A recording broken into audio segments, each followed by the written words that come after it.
Tuhan Yesus. Engkau sungguh baik. Engkau sangat baik, teramat baik. Amin. Kehidupan kami. Haleluya. Kehidupan kami adalah untuk mengucap syukur kepadamu ya Tuhan. Terima kasih Tuhan Yesus. Berfirmanlah kepada kami ya Tuhan, supaya kami tahu apa yang akan kami lakukan dan akan menyenangkan hatimu.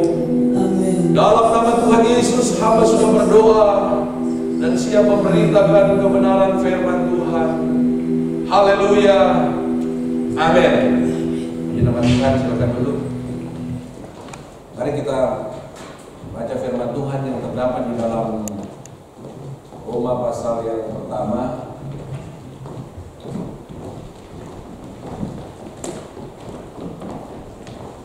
Roma pasal yang pertama ayat 15 sampai dengan ayat yang 17. Untuk menghormati firman Tuhan yang akan kita baca, kita akan bangkit berdiri dan membacakan dari ayat yang ke-13 sampai dengan ayat yang ke-17. 1, 2, 3. Saudara-saudara, aku mau supaya kamu mengetahui bahwa aku telah sering berniat untuk datang kepadamu, tetapi hingga kini selalu aku terhalang, agar di tengah-tengahmu aku menemukan buah, seperti juga di tengah-tengah bangsa bukan Yahudi yang lain.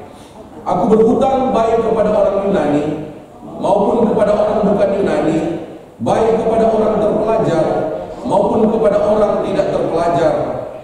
Itulah sebabnya aku ingin untuk memberitakan Injil kepada kamu juga yang diam di Roma. Sebab aku mempunyai keyakinan yang kokoh dalam Injil, karena Injil adalah kekuatan Allah yang menyelamatkan setiap orang yang percaya, pertama-tama orang Yahudi, tetapi juga orang Yunani.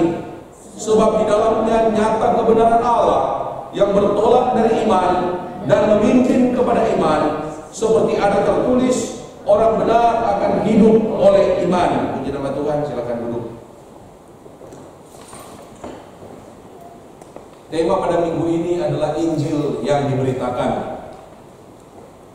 Di dalam ayat yang ke-13 sampai dengan ayat yang ke-17 atau pasal yang pertama ini sebenarnya dapat kita ringkaskan ayat-ayat ini menjadi 3 bagian. Bagian yang pertama, kita bisa melihat bagaimana sikap Paulus terhadap Injil. Kemudian yang kedua, sifat dari Injil itu. Pertama sikap, kedua sifat dari Injil. Kemudian yang ketiga, isi daripada Injil Yesus Kristus. Ada beberapa kebenaran berkaitan dengan Injil yang harus kita beritakan di dalam kitab Roma ini. Dan kebenaran yang pertama saya ambil dalam ayat yang ke-13 sampai dengan ayat yang ke-15,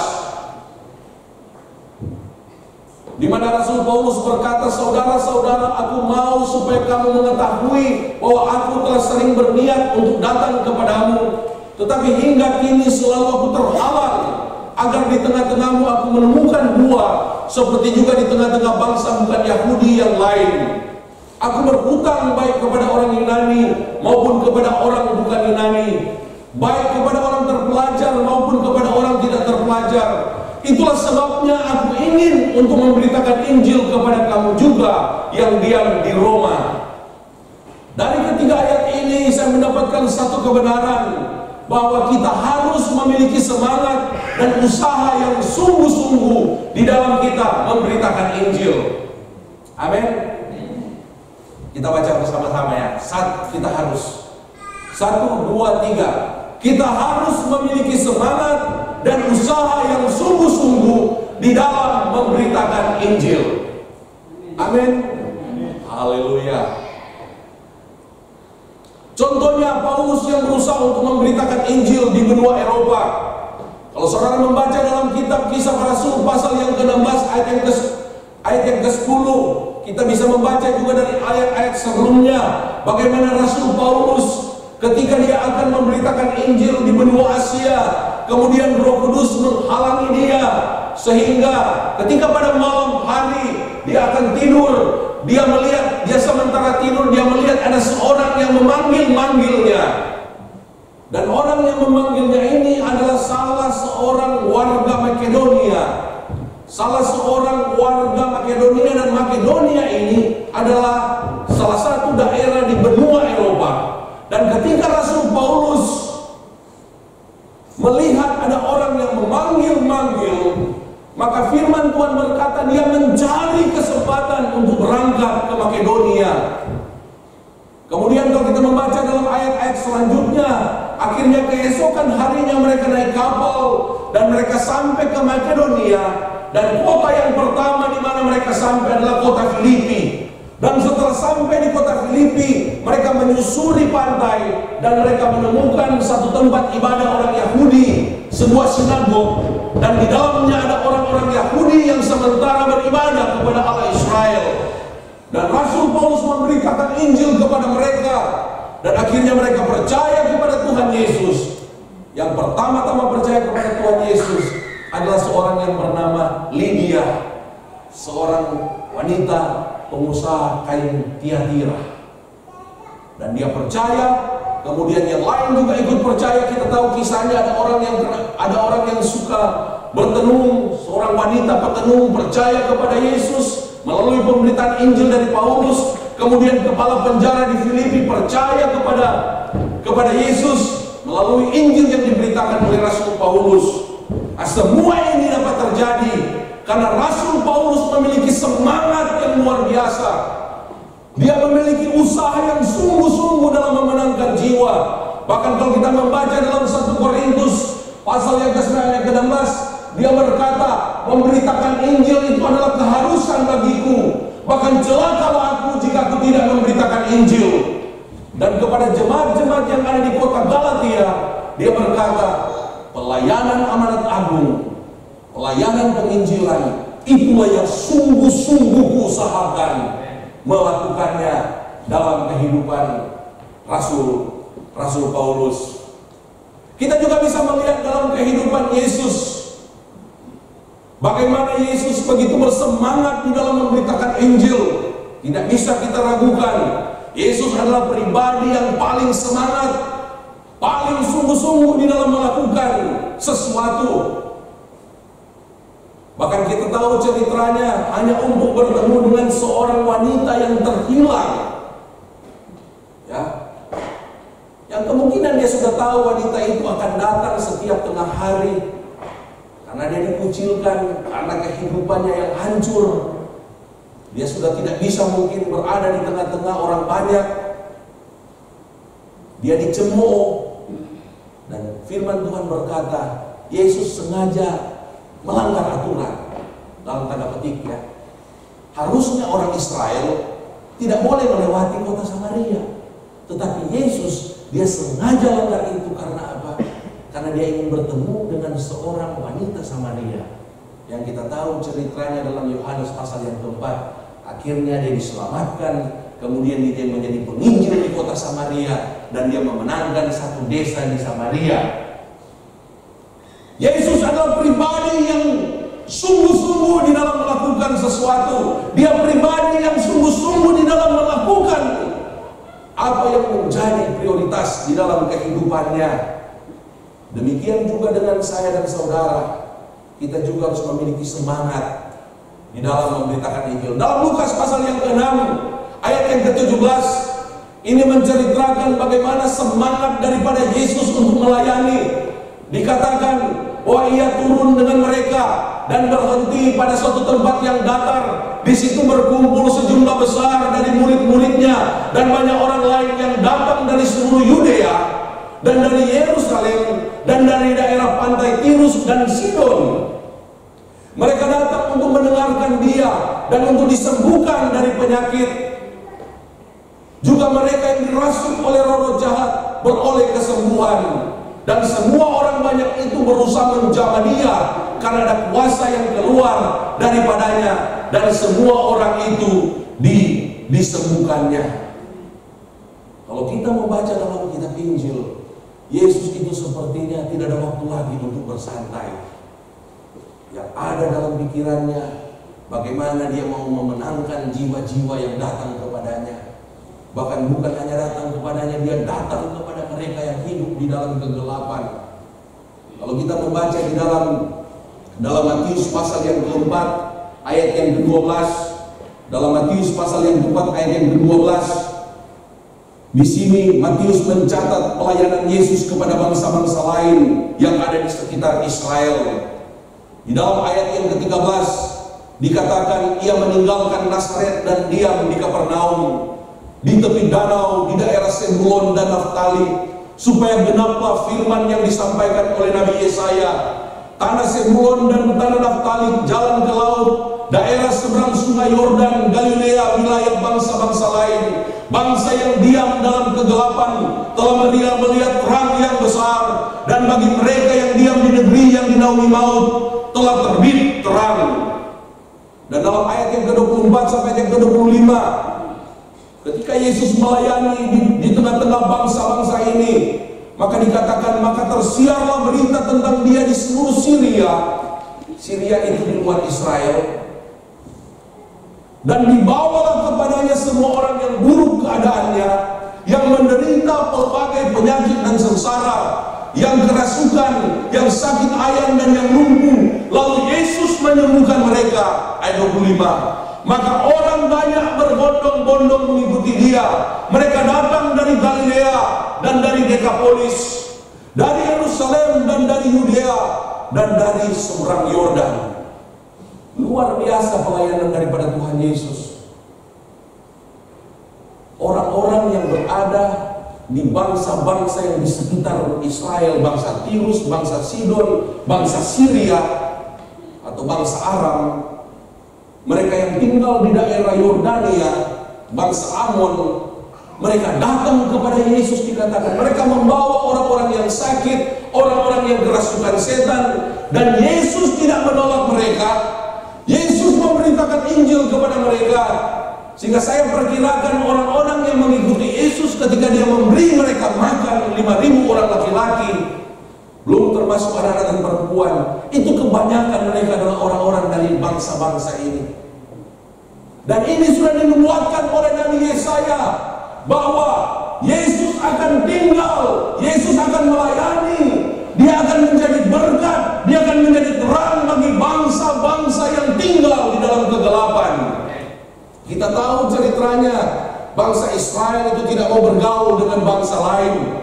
Dan kemungkinan ini terjadi juga di dalam bidang pelayanan kerohanian mereka. Karena baik Allah itu mereka ciptakan atau mereka bangun, dan bangsa-bangsa lain tidak boleh masuk ke dalam ruang-ruang yang sudah mereka tetapkan. Mereka hanya bisa berada di pelataran. Karena mereka percaya bahwa keselamatan itu hanya milik daripada bangsa Israel. Dan Yesus mendobrak itu semua. Yesus membatalkan itu semua. Untuk itu dia melayani juga orang-orang yang berasal dari bangsa lain. Yang jadi pertanyaannya, apakah Yesus pergi kepada bangsa-bangsa ini? Saya membaca dalam sejarah, dan kalau kita melihat juga dalam Alkitab, bahwa Yesus bukan hanya melayani di Israel. Dia juga pergi kepada orang yang kerasukan setan di Gerasa atau di Gadara. Itu adalah bangsa lain. Dia pergi juga kepada orang-orang yang ada di Tirus dan yang ada di Sidon. Dan luar biasa pelayanan daripada Tuhan Yesus. Dia melakukan itu karena dia memiliki semangat. Dia memiliki satu usaha yang sungguh-sungguh agar supaya tidak ada yang binasa, agar supaya semua diselamatkan. Amin. Ini peta pada zaman Tuhan Yesus. Nah, kita tahu Yesus dia tinggal di Nazaret, ya. Dia lahir di Bethlehem.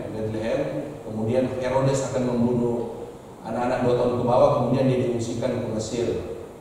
Kemudian dari Mesir, ketika Yusuf mendapatkan mimpi, yang akan membunuh Yesus sudah meninggal. Kemudian saya nggak tahu juga, dan semua orang juga nggak tahu mengapa akhirnya Yusuf membawa Yesus tidak kembali ke Yerusalem, tetapi membawa Yesus sampai ke utara daripada Israel, ke Nazaret. dan dikatakan Yesus tinggal di Nazaret. Tetapi dalam ayat firman Tuhan yang kita baca, ketika Yesus berada di Nazaret, dia ditolak oleh keluarganya yang ada di Nazaret. Dan akhirnya Yesus dia menyeberang yang namanya Danau Tiberias. Dia menyeberang dan dia pergi ke satu kota yang bernama Kota Kapernaum, ada di daerah sini. Nah, Kota Kapernaum ini adalah kota yang sangat dekat dengan bangsa-bangsa asing. Ini ada Dekapolis, ya. Ini daerah Syria. Kemudian ini daerah Lebanon sekarang, daerah Lebanon, Tirus dan Sidon. Dia tinggal di daerah ini agar supaya dia bisa menjangkau dan melayani bangsa-bangsa ini. Yesus tidak balik ke Yerusalem, tetapi justru dia pergi menyeberangi Danau Tiberias. Dia tinggal di kota Kapernaum agar supaya dia bisa melayani bangsa-bangsa ini yang Nabi Yesaya katakan tinggal dinaungi oleh maut, hidup di dalam kegelapan. Dan Yesus memilih untuk tinggal di tengah-tengah mereka agar supaya dia bisa bersaksi, agar supaya dia bisa memberitakan Injil. Karena apa? Kalau Yesus datang ke Yerusalem, maka orang Tirus, orang Sidon, orang Dekapolis, orang Syria, orang Yordan, bangsa Ammon, bangsa Moab, mereka akan sukar untuk masuk ke Yerusalem.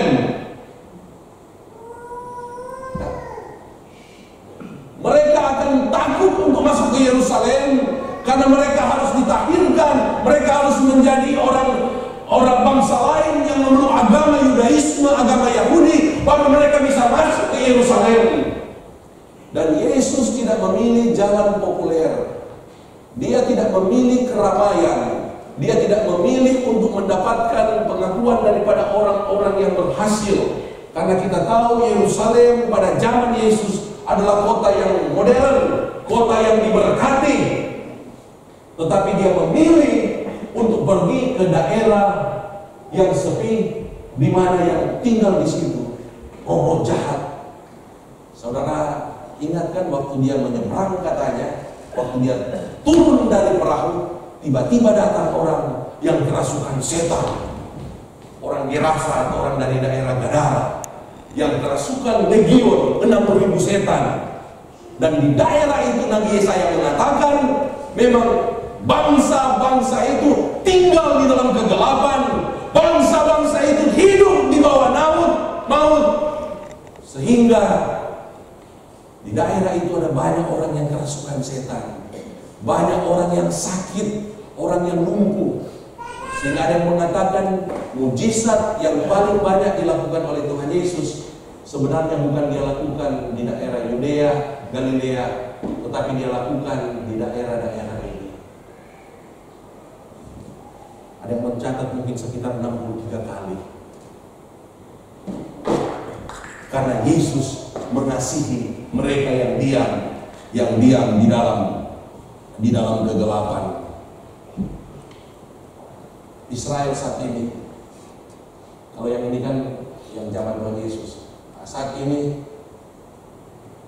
dia tinggal di sini, kemudian dia pindah ke Kapernaum dan dia melayani orang Lebanon, dia melayani orang Syria, dia melayani orang-orang Yordan, dan dia tinggal di daerah ini.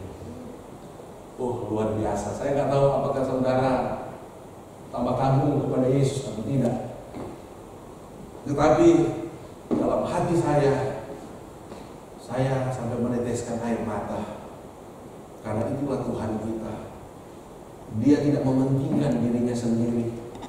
Dia tidak mementingkan popularitas. Dia bisa jadi imam besar. Dia bisa menjadi pemimpin di Israel. Dia bisa mencari hal-hal yang menguntungkan atau yang akan memenuhi kebutuhannya. Ingat, Yesus juga sama seperti kita manusia. Kalau logika kita saat ini, kalau kita nggak berhasil di daerah, apa yang harus kita lakukan? Apa kita akan pergi ke pedalaman di Papua, di pedalaman Kalimantan? Orang bilang itu tidak berhikmat. Tentu yang dilakukan adalah apa? Kita harus coba metropolitan. paling tidak Surabaya atau kota-kota besar. Bukankah itu juga yang terjadi dalam pelayanan? Mencari pelayanan di kota-kota yang besar. Ya. Kalau lebih spesifik lagi, mencari pelayanan di gereja-gereja yang besar.